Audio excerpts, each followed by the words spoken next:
Hello student, आज हम पढ़ने वाले हैं मूविंग कॉइल गैल्वेनोमीटर।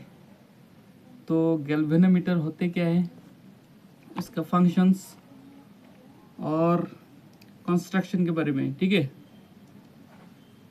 तो आओ शुरू करते हैं। पहले देख लो, ये है गैल्वेनोमीटर, ठीक है।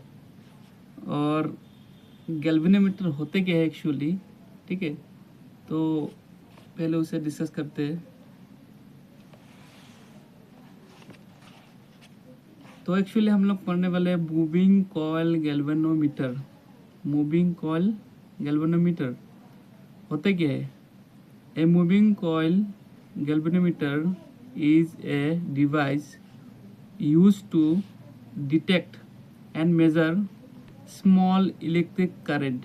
मतलब स्मॉल इलेक्ट्रिक करंट मेज़र करने के लिए हम लोग गैल्वेनोमीटर यूज़ करते हैं। मतलब लार्ज क्वांटिटी में नहीं है, ठीक है। मतलब स्मॉल करंट अगर हम लोगों को मेज़र करना है तो हम लोग गैल्वेनोमीटर यूज़ करेंगे, ठीक है। आओ इसके कंस्ट्रक्शन के बारे में देख लेते हैं, ठीक है। इसमें गैल्वेनोमीटर में एक्चुअली होता है क्या है, देखते हैं, ठीक है। देखो,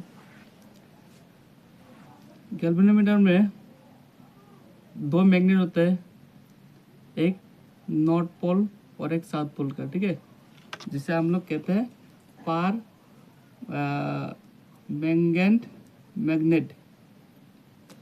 तो इसमें होते हैं, देखो, दो मैग्नेट के बीच में एक कॉइल होते हैं, ठीक है। मतलब पहले एक होता है आयरन कोर, उसके अंदर में एक होता है सॉफ्ट आयरन कोर। जो सॉफ्ट आयरन कोर के ऊपर में एक कॉइल मतलब फिट करते हैं, ठीक है। और उसके साथ पे देखो ऊपर में एक स्केल है, ठीक है। तो इस अगर इस गैल्वेनोमीटर में अगर करंट फ्लो किया जाए तो क्या होगा, यहाँ पे शो करेगा कितना एम्पेयर करंट फ्लो किया। तो यहाँ पे डिफ्लेक्शन दिखाएगा, ये वाला कार्सिन है, ठीक है। इस जिसे हम लोग कहते हैं पॉइंटर, ठीक है। और ये वाला है स्केल। तो due to the magnetic effect, ठीक है, अगर करंट फ्लो किया तो मैग्नेटिक इफेक्ट के वजह से इसमें से क्या होगा, मैग्नेटिक फील्ड मतलब रेडियली जाएगा। हम लोगों को पता है मैग्नेटिक फील्ड हमेशा नॉर्थ पोल से साउथ पोल तक जाता है, ठीक है।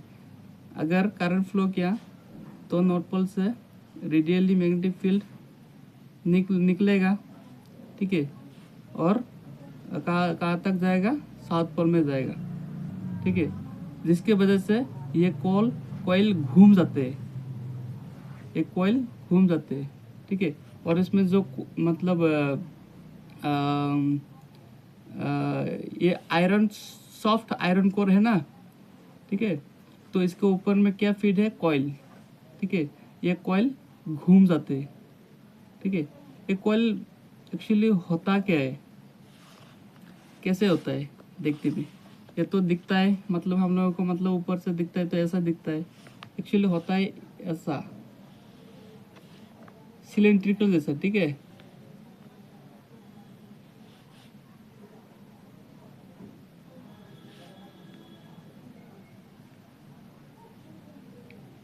कॉइल ऐसा होता है जो ऊपर से ऐसा दिखता है, ये वाला पोर्शन दिखता है, ठीक है। अभी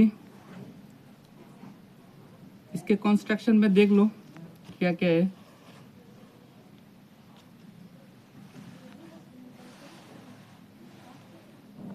पहले है कॉइल। कॉइल क्या है, ये वाला हिस्सा, ये वाला हिस्सा जो बीट है, ये कॉइल है, ठीक है। अभी देखो, a light rectangular coil of fine insulated wire, ठीक है, wound on a metallic frame.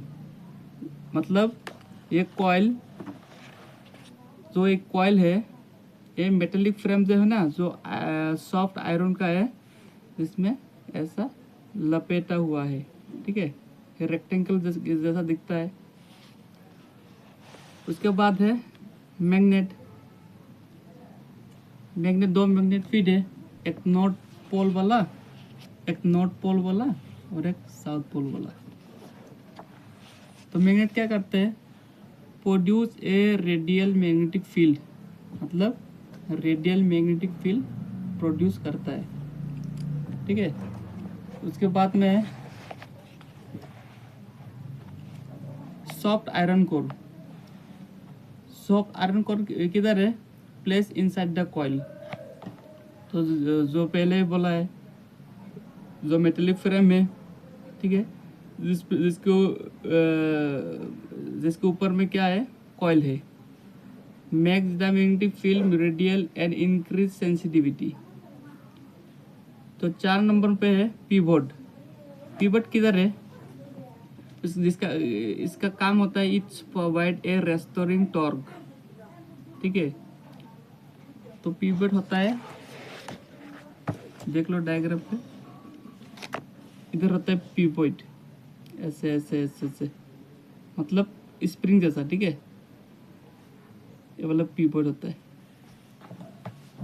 अगर जब ये कॉइल घूम जाएगा, ठीक है, उसके साथ में ये भी घूम जाएगा, ठीक है। उसके बाद होता है पॉइंटर और स्केल, जो शो करता है डिफ्लेक्शंस, ठीक है। क्या होता है, पॉइंटर एंड स्केल जो डिफ्लेक्शंस शो करता है। अगर इसमें करंट फ्लो किया जाए गैल्वेनोमीटर पे, तो डिफ्लेक्शन दिखाएगा, ठीक है।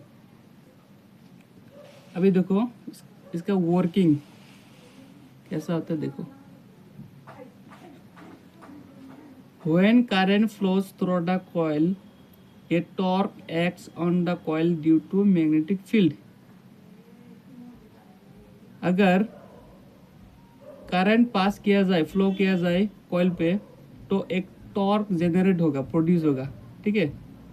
किसकी वजह से, मैग्नेटिक फील्ड की वजह से। मैग्नेटिक फील्ड की वजह से टॉर्क प्रोड्यूस होगा, जिसकी वजह से कॉइल घूम जाएगा, ठीक है। द कॉइल रोटेट्स, कॉइल घूम जाएगा। The suspension wire gives A restoring torque, जो सस्पेंशन है, ठीक है, जिसे हम लोग कहते हैं पिवोट भी कहते हैं, पिवोट, जो स्प्रिंग है, ठीक है, ये वाला चीज, जो ये वाला से स्प्रिंग है, जिसे हम लोग कहते हैं पिवोट और सस्पेंशन। पिवोट और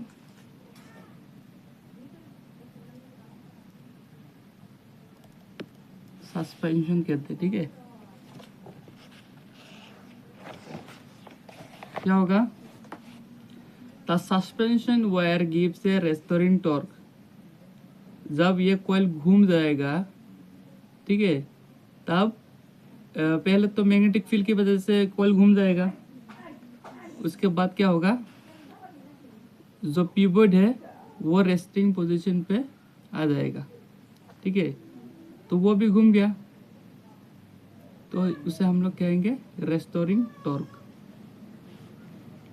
द कॉइल रीचेस इक्विलिब्रियम। जब कॉइल इक्विलिब्रियम हो जाएगा, तब क्या होगा, magnetic torque and restoring torque. Magnetic torque कब होगा, जब मतलब मैग्नेटिक इफेक्ट की वजह से, देख लो डायग्राम पे, ये मैग्नेटिक इफेक्ट की वजह से क्या होगा, मैग्नेटिक फील्ड जनरेट होगा। ये वाला मैग्नेटिक फील्ड है, तो मैग्नेटिक फील्ड की वजह से क्या होगा, ये वाला घूम जाएगा, रोटेट हो जाएगा, ठीक है, ऐसा घूम जाएगा। तो किसकी वजह से होगा, ये मैग्नेट की वजह से हुआ ना। तो पहले टॉर्क जनरेट हुआ किसकी वजह से, ये मैग्नेटिक फील्ड की वजह से, ये नॉर्थ पोल और साउथ पोल वाला मैग्नेट के फील्ड की वजह से, ठीक है। उसके बाद में एक कॉइल घूमने के बाद ये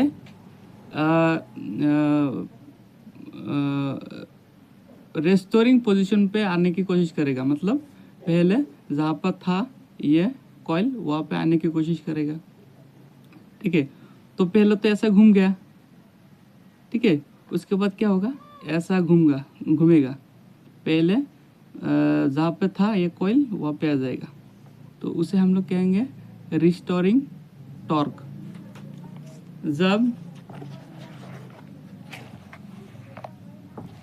magnetic torque equal to restoring torque, सब मैग्नेटिक टॉर्क और रेस्टोरिंग टॉर्क इक्वल हो जाएगा, तब क्या करेगा, the deflections of the pointer is proportional to the current through the coil. जो डिफ्लेक्शन होगा, ठीक है, वो डायरेक्टली प्रोपोर्शनल होगा किसके साथ, करंट के साथ, ठीक है। ये वाला चीज़ याद रख लो। तो जितना डिफ्लेक्शन होगा उतना ही करंट आएगा, मतलब जितना करंट आएगा उतना ही डिफ्लेक्शन होगा, ठीक है। उसके बाद में देख लो,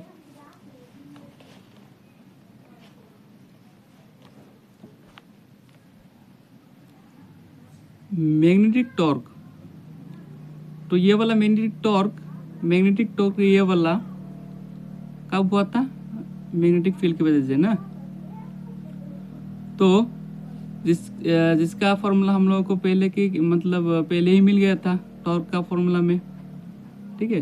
तो torque is equal NIAB sin theta, ठीक है। इसका फॉर्मूला है मैग्नेटिक टॉर्क का। तो ये वाला पहले टॉर्क प्रोड्यूस हुआ था, ठीक है, मैग्नेटिक फील्ड की वजह से।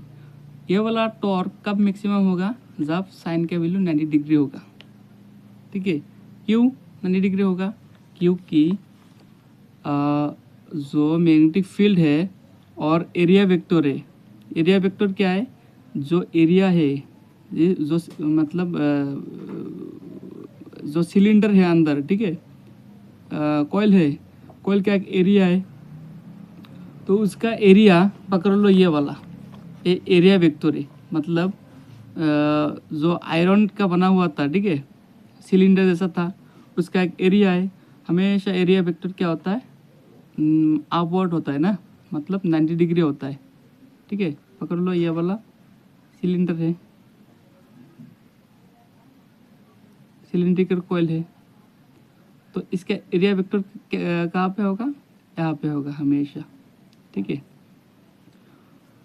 तो पकड़ लो, ये वाला चीज ऐसा है, तो ये वाला चीज मतलब ऊपर है, ऊपर अपवर्ड, मतलब रेडियली अपवर्ड है, ठीक है। तो एरिया वेक्टर अपवर्ड हो गया, और मैग्नेटिक फील्ड का डायरेक्शन क्या है, ये वाला है, मतलब मैग्नेटिक फील्ड का डायरेक्शन से ये है, ये मैग्नेटिक फील्ड का डायरेक्शन से है, और एरिया वेक्टर ये है, ठीक है, जिसके बीच में एंगल कितना हुआ, 90 डिग्री। तो एरिया वेक्टर और मैग्नेटिक फील्ड के एंगल कितना हुआ, 90 डिग्री।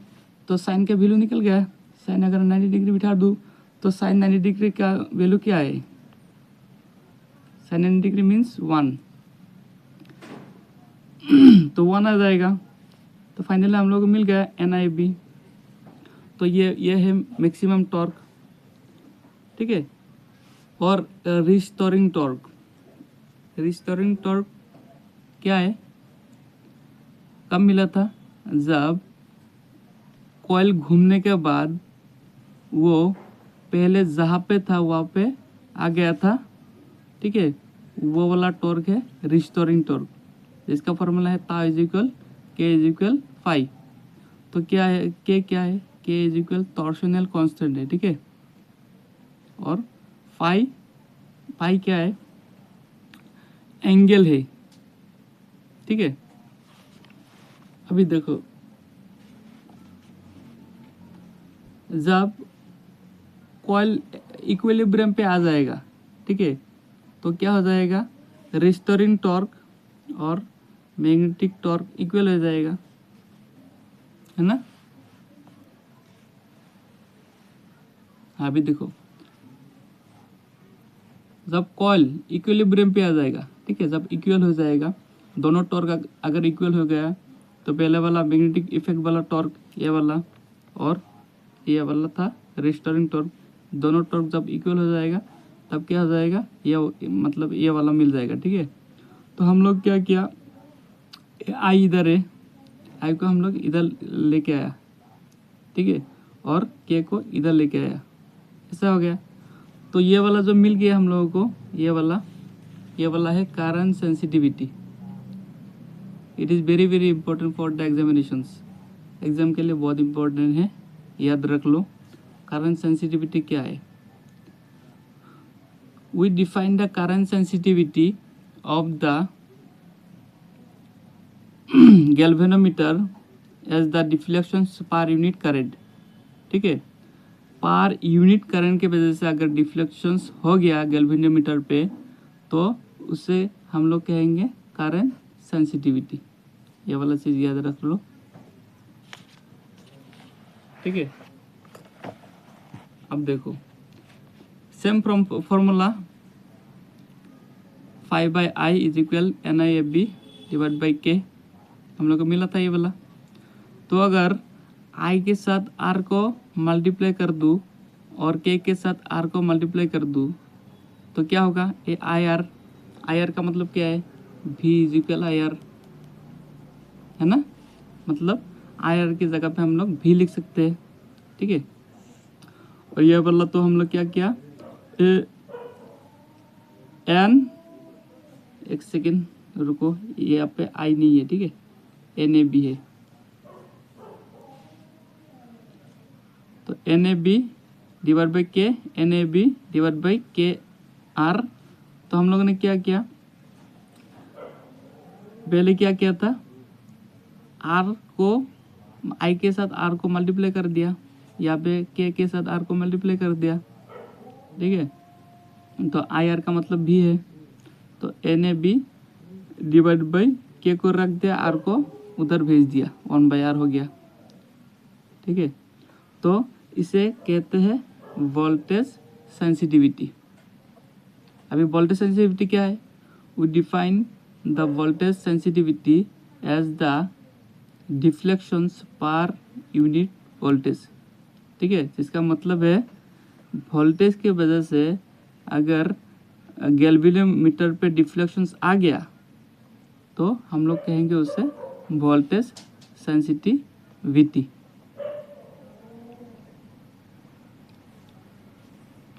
हो गया। इसका थोड़ा बहुत न्यूमेरिकल है, नेक्स्ट क्लास पे हम लोग उसे डिस्कस करेंगे, ठीक है।